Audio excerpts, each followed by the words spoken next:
আপনি যদি ভাবেন আপনি একজন সাধারণ নারী, আপনার দ্বারা বড় কিছু সম্ভব নয়, তাহলে আজকের এই কথাগুলো আপনার জন্য। কারণ আল্লাহ তাআলা কুরআনে বলেছেন, একজন মুমিন নারী আল্লাহর কাছে অত্যন্ত সম্মানিত। দুনিয়ার চোখে আপনি হয়তো ছোট, কিন্তু আসমানের দরবারে আপনি অনেক বড় হতে পারেন, শুধু কিছু আমলের মাধ্যমে, শুধু কিছু সিদ্ধান্তের মাধ্যমে। আজ আমি আপনাকে এমন 8টি আমলের কথা বলবো, যে আমলগুলো যদি একজন নারী জীবনে ধারণ করে, তাহলে তার জীবন বদলে যাবে, তার ঘর বদলে যাবে, তার সন্তান বদলে যাবে, তার শেষ পরিণতি বদলে যাবে।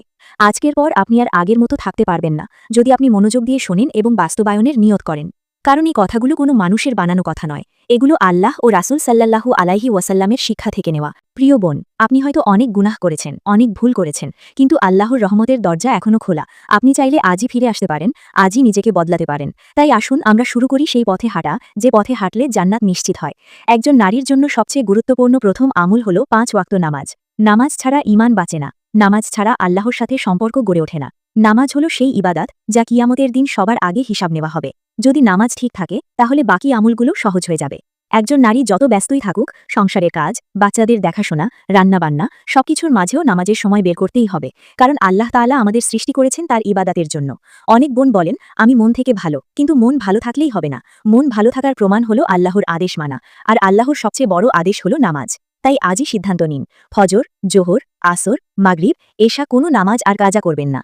অজু ঠিক রাখবেন, সময় মতো আদায় করবেন, চেষ্টা করবেন খুশু খুজুর সাথে পড়ার। নামাজ পড়লে আপনি লক্ষ্য করবেন আপনার রাগ কমে যাচ্ছে, আপনার গুনাহের প্রতি আগ্রহ কমে যাচ্ছে, আপনার হৃদয় নরম হয়ে যাচ্ছে। এটা আল্লাহর পক্ষ থেকে রহমত। দ্বিতীয় গুরুত্বপূর্ণ আমল হল কুরআনের সাথে সম্পর্ক তৈরি করা। কুরআন শুধু মসজিদে রাখার বই নয়, কুরআন হল জীবন চলার মানচিত্র। একজন নারী যদি প্রতিদিন কিছু সময় কুরআনের জন্য বরাদ্দ করে, তাহলে তার জীবনে অদ্ভুত পরিবর্তন আসে। হয়তো আপনি এখনও সুন্দরভাবে তেলাওয়াত করতে পারেন না, কোনো সমস্যা নেই, ধীরে ধীরে শিখুন। ইউটিউব থেকে, মোবাইল অ্যাপ থেকে, যেভাবে পারেন শিখুন। আর যদি একদমই না পারেন, তাহলে অনুবাদ পড়ুন, কুরআনের অর্থ বুঝুন। আল্লাহ আপনার নিয়ত দেখেন, নিয়ত ঠিক থাকলে তিনি সাহায্য করবেন। যে নারী কুরআনের সাথে থাকে, সে কখনো হারাম পথে শান্তি খুঁজতে যায় না, কারণ সে জানে আসল শান্তি আল্লাহর কালামে। তৃতীয় গুরুত্বপূর্ণ আমল হল পর্দা ও লজ্জাশীলতা। একজন নারীর আসল সৌন্দর্য তার লজ্জা, তার পর্দা, তার শালীনতা। দুনিয়া আজ নারীকে পণ্য বানিয়ে ফেলেছে, কিন্তু ইসলাম নারীকে রত্ন বানিয়েছে। পর্দা মানে শুধু কাপড় নয়, পর্দা মানে আচরণেও শালীনতা। কথা বলার সময় পর্দা, চলাফেরায় পর্দা, সোশ্যাল মিডিয়ায় পর্দা। অনেক বোন ভাবেন, আমি পর্দা করতে পারবো না, মানুষ কি বলবে। কিন্তু প্রিয় বোন, মানুষ আপনাকে কিয়ামতের দিন বাঁচাতে পারবে না, আল্লাহই বাঁচাবেন। তাই মানুষকে খুশি করার জন্য আল্লাহকে অসন্তুষ্ট করবেন না। আজই নিয়ত করুন, ধীরে ধীরে হলেও পর্দার দিকে আসুন, আল্লাহ আপনার পথ সহজ করে দেবেন। চতুর্থ গুরুত্বপূর্ণ আমল হল স্বামীর হক আদায় করা। ইসলাম একজন নারীকে জানিয়েছে, যদি তুমি তোমার স্বামীর সন্তুষ্টি অর্জন করতে পারো, তাহলে জান্নাতের দরজা তোমার জন্য খুলে যাবে। স্বামীর সাথে ভালো ব্যবহার করা, সম্মান করা, তার কষ্ট বোঝার চেষ্টা করা, তার জন্য দোয়া করা, এগুলো সব ইবাদত। অনেক সময় স্বামী রূঢ় আচরণ করে, তখন ধৈর্য ধরুন, আল্লাহ দেখছেন। আপনি আল্লাহর জন্য সহ্য করলে আল্লাহ আপনাকে বিনিময় দেবেন। তবে যদি স্বামী আল্লাহর অবাধ্যতার নির্দেশ দেয়, তখন মানা যাবে না, কারণ আল্লাহর আদেশ সবার উপরে। পঞ্চম গুরুত্বপূর্ণ আমল হল সন্তানদের দ্বীনীভাবে গড়ে তোলা।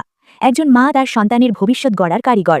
আপনি চাইলে আপনার সন্তানকে জান্নাতের পথিক বানাতে পারেন, আবার চাইলে জাহান্নামের পথে ঠেলে দিতে পারেন। সিদ্ধান্ত আপনার হাতে। ছোটবেলা থেকেই সন্তানকে আল্লাহর নাম শেখান, দোয়া শেখান, নামাজের প্রতি আগ্রহী করুন, ভালো গল্প শোনান, খারাপ জিনিস থেকে দূরে রাখুন। মনে রাখবেন, আপনার আমল আপনার সন্তানের উপর প্রভাব ফেলবে। আপনি যদি নামাজ পড়েন, সন্তানও শিখবে। আপনি যদি পর্দা করেন, সন্তানও শিখবে। তাই আগে নিজেকে ঠিক করুন, তারপর সন্তানকে ঠিক করা সহজ হবে। ষষ্ঠ গুরুত্বপূর্ণ আমল হল তওবা ও ইস্তেগফারকে জীবনের সঙ্গী বানানো। কারণ মানুষ হিসাবে আমরা কেউই নিষ্পাপ নই। প্রতিদিন আমাদের চোখ দিয়ে, কান দিয়ে, মুখ দিয়ে, হাতে পায়ে অসংখ্য গুনাহ হয়ে যায়। কিন্তু আল্লাহ তাআলা সবচেয়ে বেশি ভালোবাসেন সেই বান্দাকে, যে গুনাহ করার পর ফিরে আসে, যে বান্দার চোখের পানি ফেলে বলে, হে আল্লাহ, আমি ভুল করেছি, আমাকে ক্ষমা করে দিন। প্রিয় বোন, আপনি যত বড় গুনাহই করে থাকুন না কেন, আল্লাহর রহমত তার থেকেও বড়। শয়তান আপনাকে হতাশ করতে চাইবে, বলবে তোমার তওবা কবুল হবে না, কিন্তু এটা শয়তানের ধোঁকা। আল্লাহ কুরআনে বলেছেন, হে আমার বান্দারা, তোমরা আল্লাহর রহমত থেকে নিরাশ হইও না।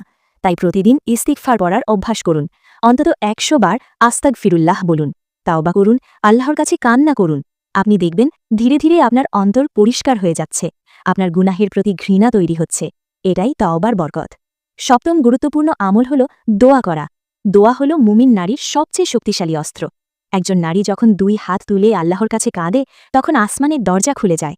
দোয়া শুধু নিজের জন্য নয়, স্বামীর জন্য, সন্তানদের জন্য, বাবা মায়ের জন্য, উম্মার জন্য, যারা কষ্টে আছে তাদের জন্য দোয়া করুন। অনেক সময় আমরা বলি দোয়া করি কিন্তু কবুল হয় না। আসলে দোয়া কখনোই বৃথা যায় না। আল্লাহ হয়তো সঙ্গে সঙ্গে দিয়ে দেন, হয়তো পরে দেন, অথবা আখিরাতের জন্য জমা রাখেন। তাই দোয়া ছাড়বেন না। বিশেষ করে তাহাজ্জুদের সময় আজানের পর সিজদায় থাকা অবস্থায় বেশি বেশি দোয়া করুন। অষ্টম গুরুত্বপূর্ণ আমল হল উত্তম চরিত্র ও ধৈর্য ধারণ করা। একজন নারীর প্রকৃত সৌন্দর্য তার চরিত্রে। সুন্দর মুখ নয়, সুন্দর শরীর নয়, বরং সুন্দর আখলাক। রাগ নিয়ন্ত্রণ করা, ক্ষমা করা, গীবত থেকে বাঁচা, হিংসা না করা, মানুষের সাথে সুন্দরভাবে কথা বলা, এগুলো সব বড় ইবাদাত। অনেক সময় সংসারে কষ্ট আসে, অভাব আসে, অপমান আসে, তখন ধৈর্য ধরুন। মনে রাখবেন আল্লাহ সব দেখছেন। আপনি যদি আল্লাহর জন্য ধৈর্য ধরেন, আল্লাহ আপনাকে এর বিনিময়ে অনেক বড় প্রতিদান দেবেন। প্রিয় বোনেরা, এই ৮টি আমল যদি আমরা জীবনে বাস্তবায়ন করতে পারি, তাহলে আমাদের জীবন বদলে যাবে, আমাদের ঘর বদলে যাবে, আমাদের সন্তান বদলে যাবে, সমাজ বদলে যাবে। আজই নিয়ত করুন, আজ থেকেই শুরু করুন। বলুন, হে আল্লাহ, আমাকে একজন উত্তম মুমিন নারী বানিয়ে দিন। আমাকে ৫ ওয়াক্ত নামাজের উপর অটল রাখুন। কুরআনের সাথে আমার সম্পর্ক দৃঢ় করে দিন। আমাকে পর্দাশীল বানান। স্বামীর হক আদায় করার তৌফিক দিন। আমার সন্তানদেরকে নেককার বানান। আমাকে তওবাকারী বানান, দোয়াকারী বানান। উত্তম চরিত্র দান করুন এবং আমার শেষ পরিণতি ঈমানের সাথে করুন। আমিন।